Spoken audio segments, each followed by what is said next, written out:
Good afternoon, all. And I'm going to stand between you and lunch. So either you eat me or the lunch. So the sooner we get to the topic, the easier.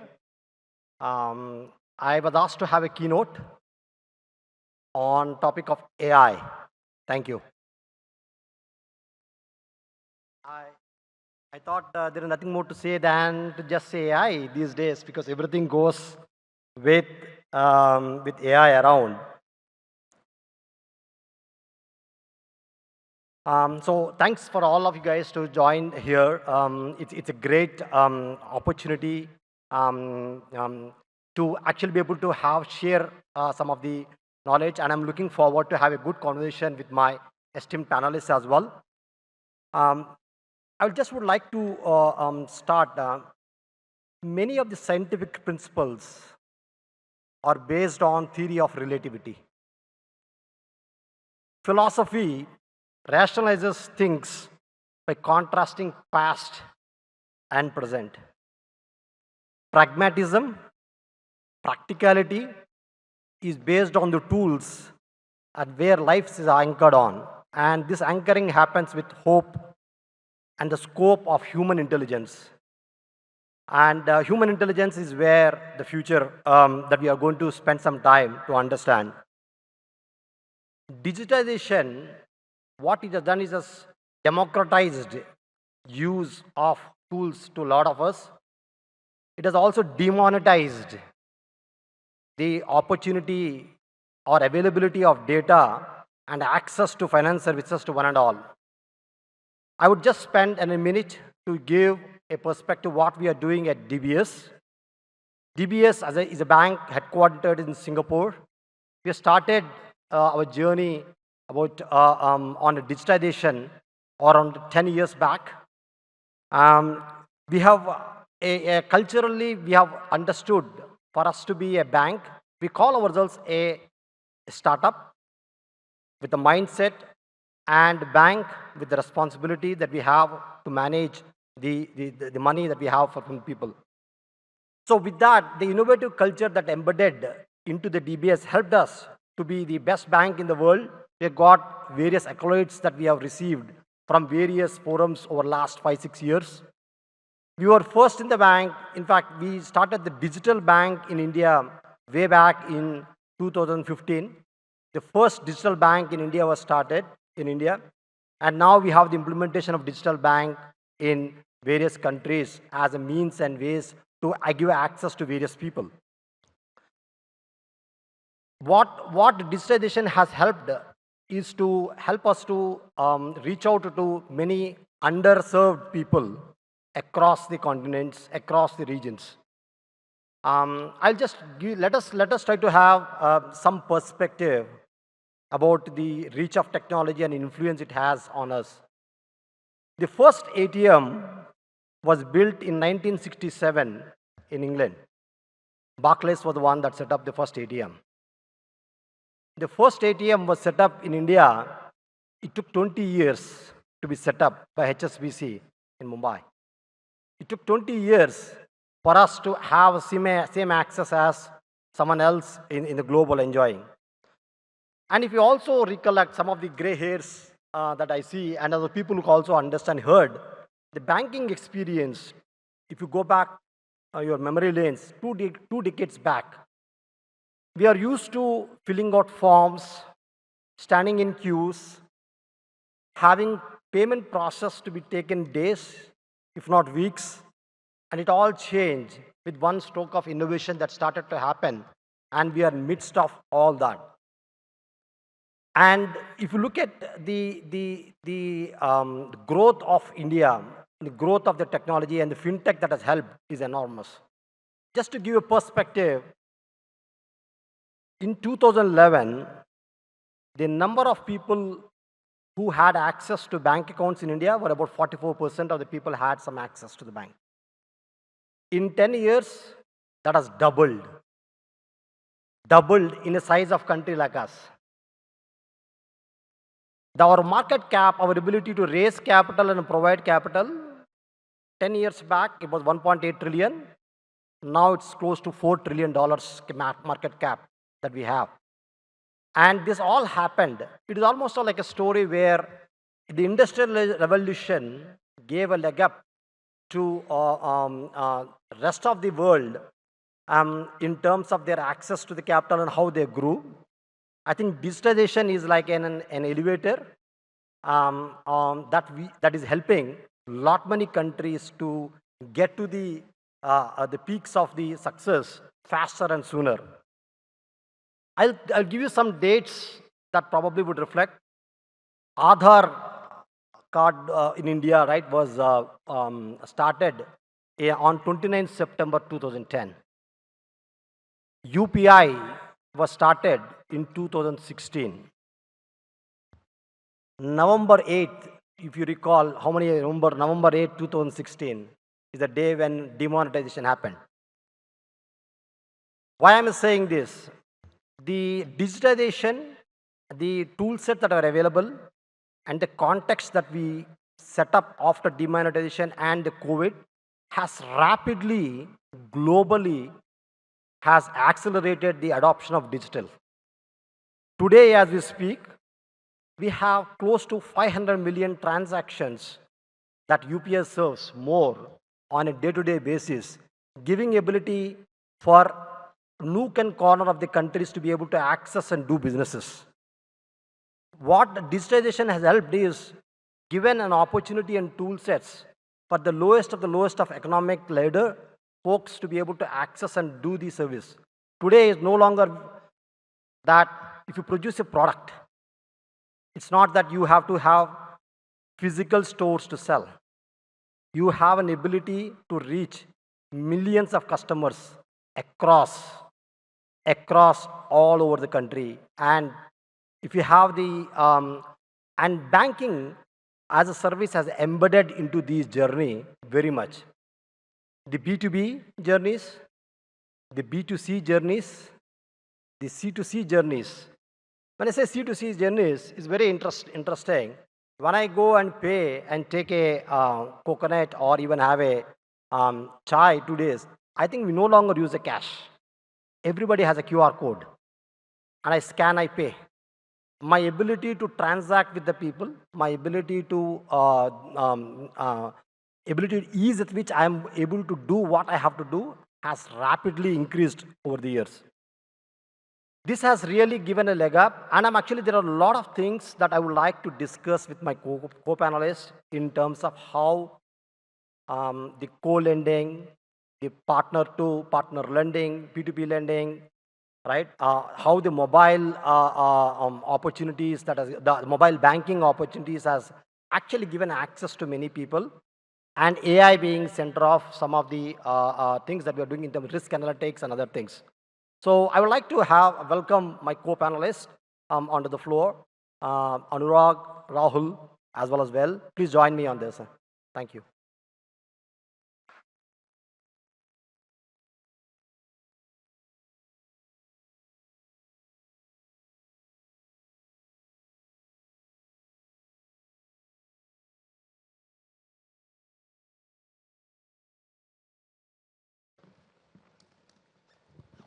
Thank you. I will leave up to you guys if you want to have a quick intro. Otherwise, we can introduce. Just to get to the topic, I just wanted to say, someone said, if you want to walk fast, walk alone.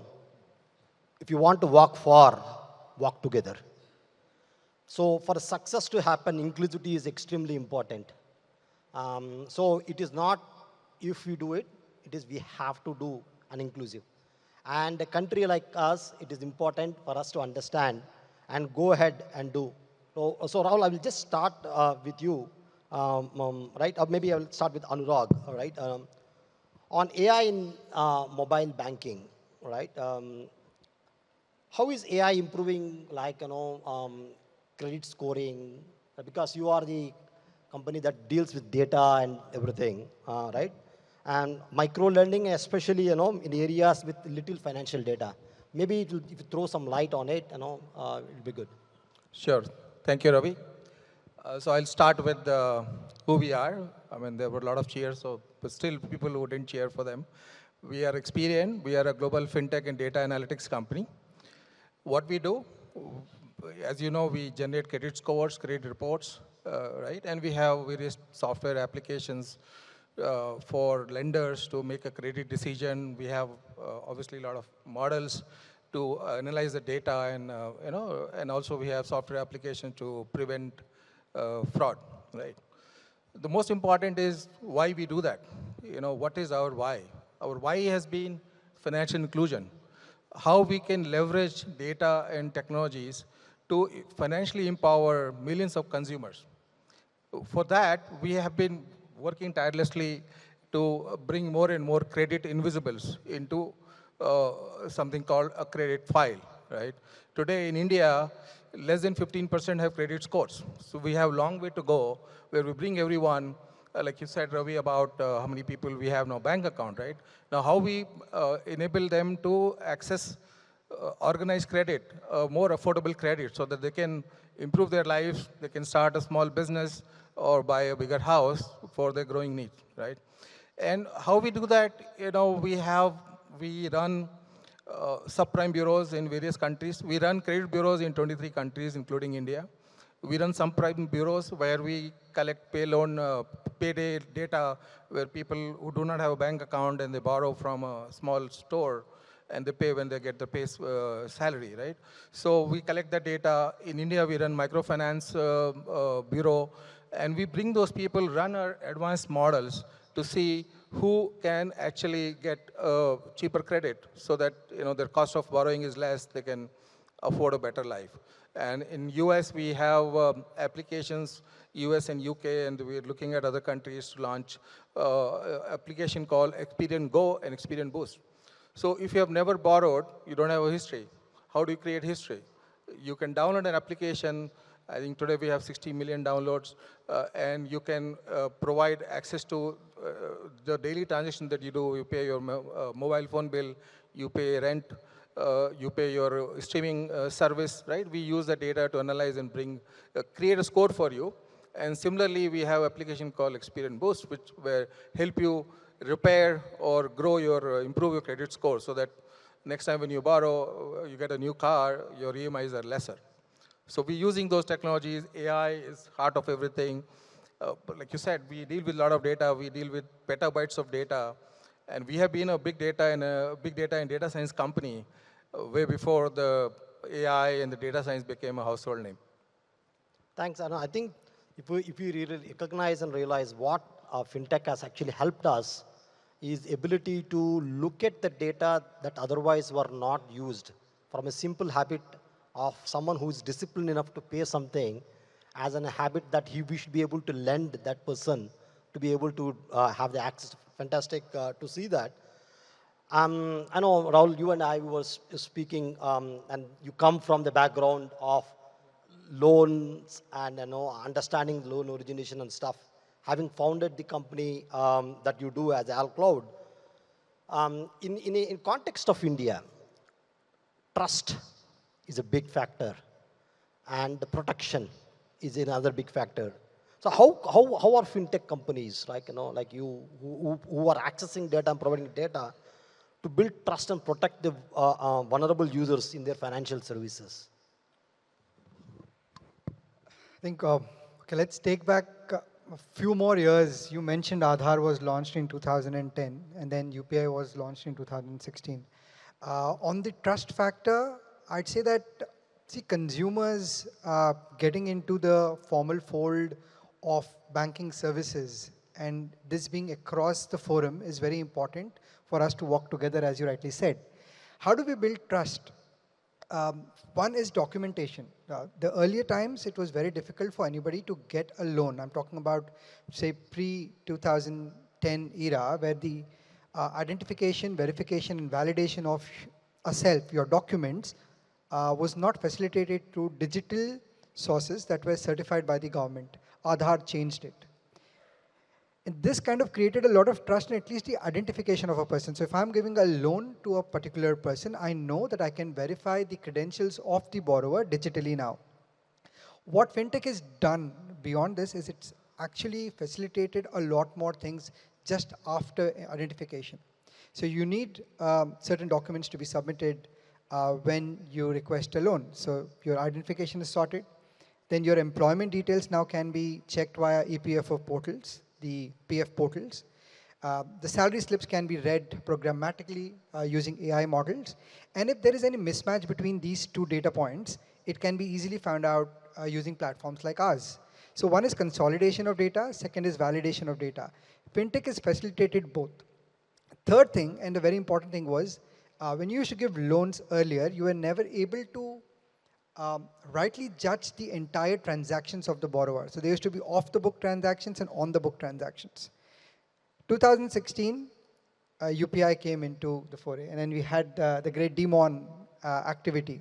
Everything went digital. All the transactions, at least of the, I'd say the lowest strata of the traders, the micro MSMEs, became a lot more digital. Now, any bank can identify their inflows and outflows, which was not possible earlier. With this, they know what is the sale and what is the purchase. And this data is a gold mine. Now, everybody wants to lend to MSMEs now because they're able to identify, validate, verify the MSME borrowers, and also their payment patterns. So they know when to actually have the EMI collection date as per the cash flows of the particular MSME, which is a game changer. So how fintech has helped, I think, right across from identification to how a lender would collect money back from the borrower is being sorted. And trust is a two-way issue. We talk about this little later, but as soon as this became, the fintech innovations came, our innovative minds of the people also started looking at fraud. How to defraud. This is something that AI, and we'll talk about it in the subsequent conversations. Yeah, I think India has always had policies. What fintech has helped is policies are now put up more embedded into processes. Processes are now implemented in systems. Systems are started to working in the data. I think we are seeing that the whole from policy to process to implemented systems, systems to the data. The fact that we have no DigiYatra, and I'm pretty sure some of you guys used, is amazing to see that our airports have changed where you walk in, you first scan the board pass and you go in next time, it does not even ask. It just scans you and lets you in. It's amazing to see what the data and the processes and the implementation systems have done. So well, I'll bring in, given the Swiss Re as an organization is global, right? When we all went on industrial revolution, there were a lot of things, excitement around it. We also understood after many years that there are side effects.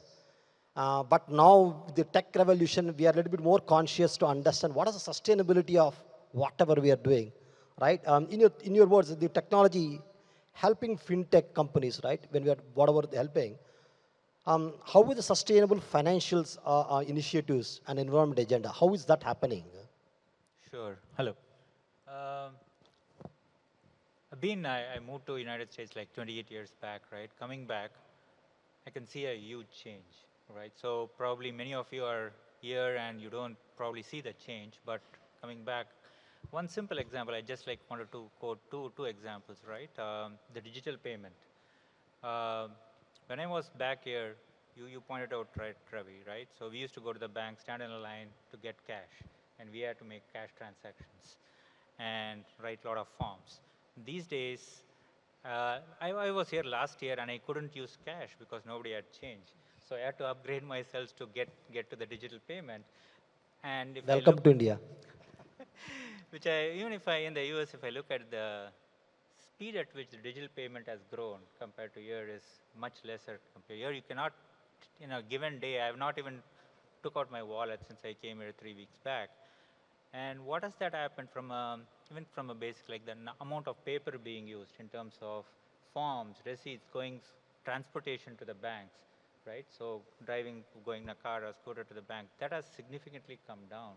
So that by itself, I'm not talking about a bigger change, right? That has a big impact without in the background. The other part I would want to say is there are a lot of initiatives on green projects, which were very difficult to get funded in the past. But as you might know, the crowdfunding has picked up in the last many years, I can quote few examples even in my neighborhood back there when there is some huge initiative from green projects. They were able to get quite an amount of funding through the crowdfunding, which is enabled by fintech, before which it was not that easy to get that funded, right?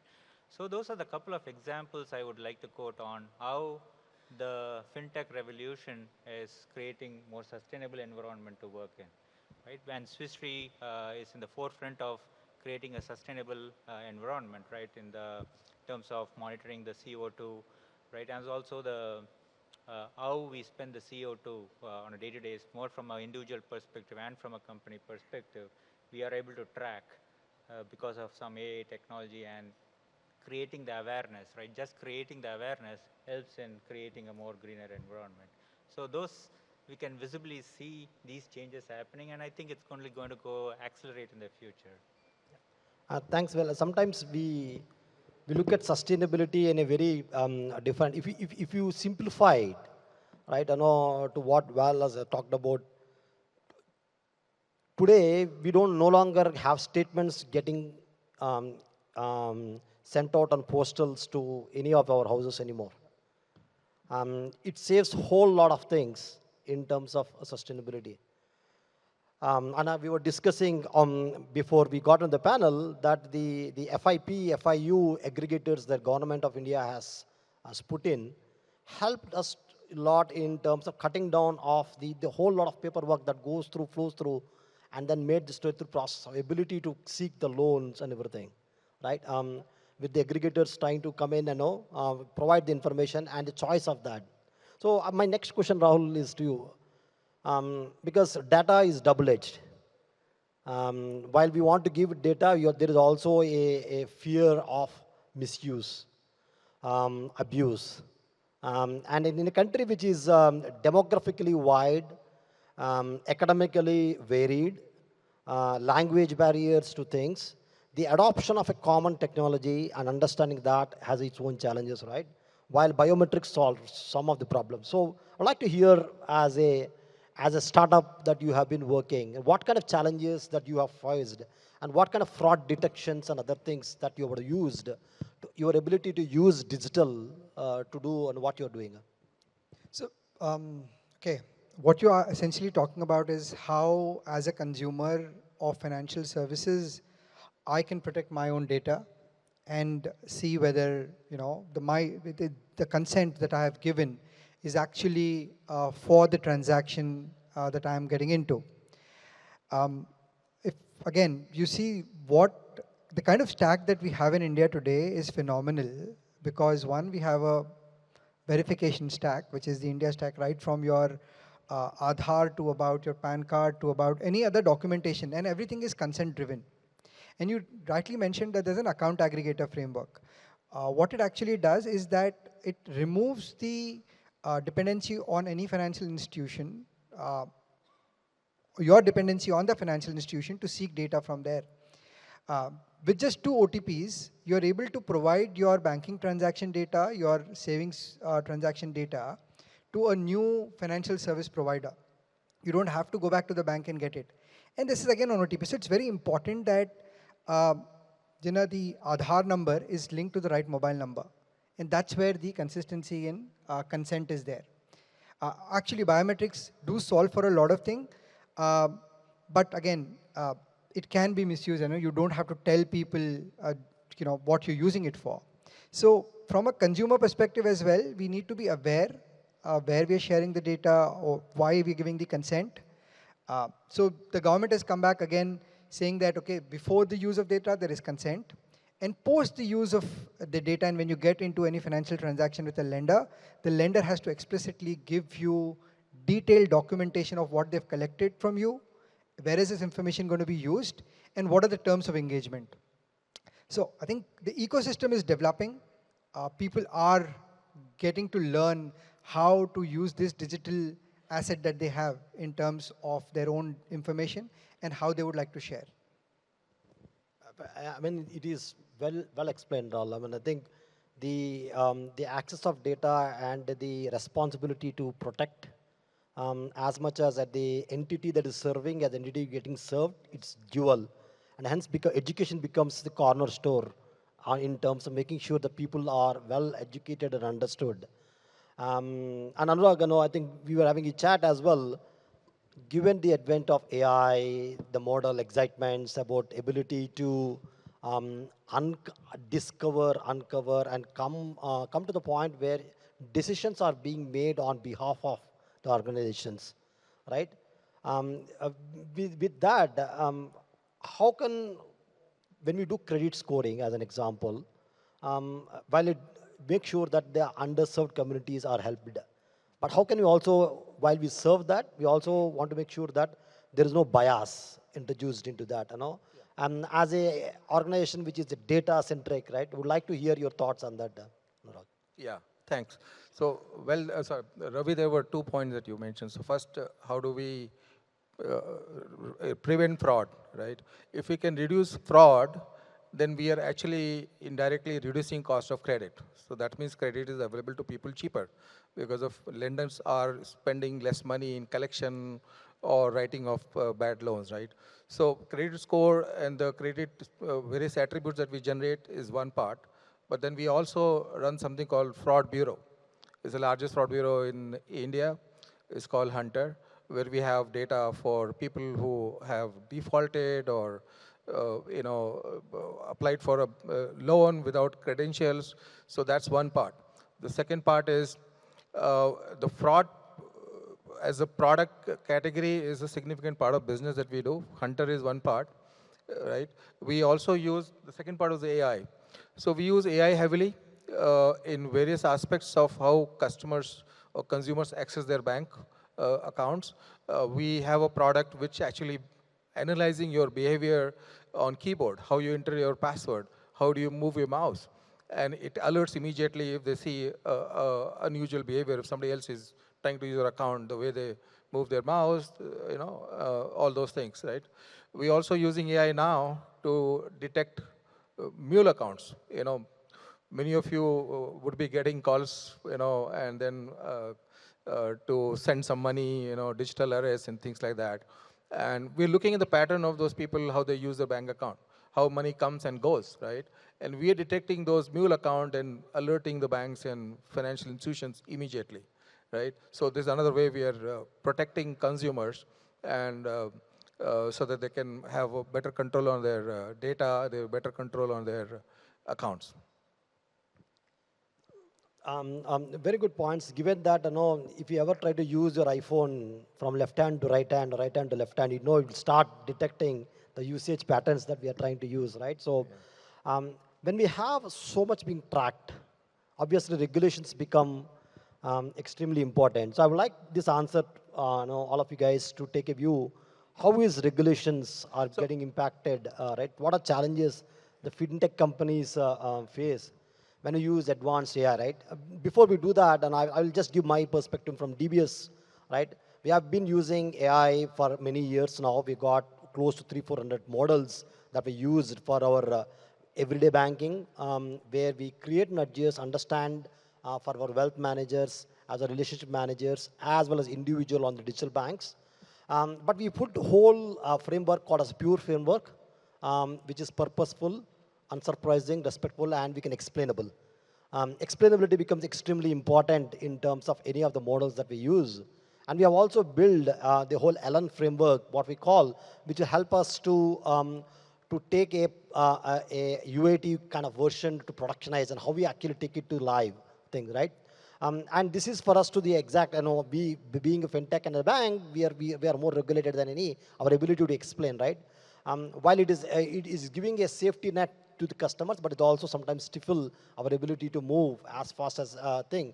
But fintechs, given that it is a sitting in middle of having no regulation to the full regulations as a bank, I'd like to hear as well as from a bank perspective as well as a fintech, how are the regulations hitting you and what are your thoughts on that? So we'll start with Anurag maybe. Yeah, just in the continuation, and you also mentioned a point about bias, right? And you talked about regulation. So credit bureaus are probably one of the most regulated entities and anywhere in the world, including India, right? All the decisions that we don't make the decision, we provide scores, but then The scores, how they're generated to ensure there are no bias, right? We have models to check the bias, right? Our ML platform, which we use to deploy models in production called Ascent Ops, has built-in model monitoring feature where we check the variance, we check for the performance to ensure there are no bias in the model. And everything is tracked and audit trailed, which can be audited and which are audited regularly by the regulator to ensure that there are no bias in the scores that we're generating or the data that we're providing to fintech and or lenders. They are providing fair credit opportunity to everyone who is accessing that. Thank you. Sure. Been working in the insurance sector for the last 20 years, right? So it's just a highly regulated sector. So from a regulator perspective, you mentioned a couple of points, which is because we can insure or deny a underwriting decision, but the regulators want to know explain what is the process of denying, right? So it's just not that simple to do that. So that's one aspect. With AI and recent technologies, we can do a lot because we did an experiment with how do we determine a person is a smoker or not, right? Without having a blood test or anything. So we were able to do it to a large extent based on the zip code or the PIN code they live in and their geographical background. But that means we collect more data. That goes against the principle of data privacy, which the regulators come after, right? That we have GDPR regulation where we need to just store the data that's needed for the insurance. That's how we do it. So those are some of the challenges that from a regulatory perspective we would face in advancing some of the AI technologies. But I think as we progress, we would come up with means of seeing how we comply with the regulation and move forward as well, right? So there is some room, there is some gap that we need to cross before we can get there. So, but we are in the right track, I think. Thank you. Rahul? See, I think AI models or ML models are more like co-pilots to a decision and not the sole decision maker. Now, sometimes what happens is this AI model become black boxes and there is no interpretability of what's actually happening and how the scores or how the decision is being taken. This is one area of concern from the regulator's side because we want to take fintech to advance financial inclusion, but having black boxes on decision making would actually defeat the purpose. So fintechs would have to actually explain how their models are, what are the inputs they're taking and what is the output. Be very clear, and the conscious of the fintech also has to be clear, not just the structure, but the intent also has to be well defined and put into those models. What these can actually do is facilitate the entire flow. So we're working with about 100 lenders, and what we're seeing is more acceptance of technology to further loans, right? Further being able to address people that they could not address earlier, being able to give loans, price them right for the borrowers. Here, in the fintech model, I think, as I said, the co-pilot thing is good. Right? They will assist decisions, but the final decision, any which ways, has to be taken by a human. Even in straight-through process journeys, it is a mandate that the process is being checked and there is audits in place. So let AI models be the co-pilot and then, have these human interactions before concluding the transactions. Yeah, so I was watching a video. Ben Affleck was talking about AI taking over, about movies and industries. He has a very interesting quote, which I think it's something that I want to share. Craftsmanship knows how to work. Artists know when to stop. I believe we are artists here. We know how to stop. And I really appreciated the conversation that we had so far. To summarize and open up if there are any questions from the forum, technology has always helped human endeavors to progress, to take us to next levels.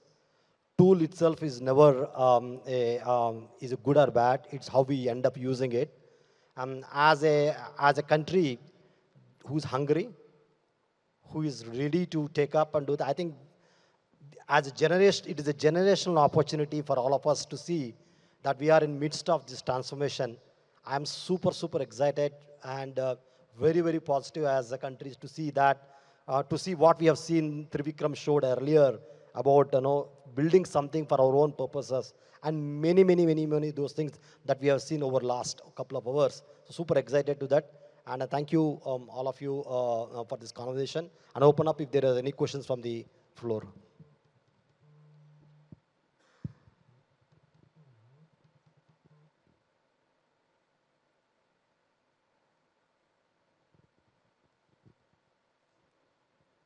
All right, I think people prioritize hunger over questions. I can completely agree with it. And thank you all. Thank you very much. Thank you, everyone. Thank you, Ravi.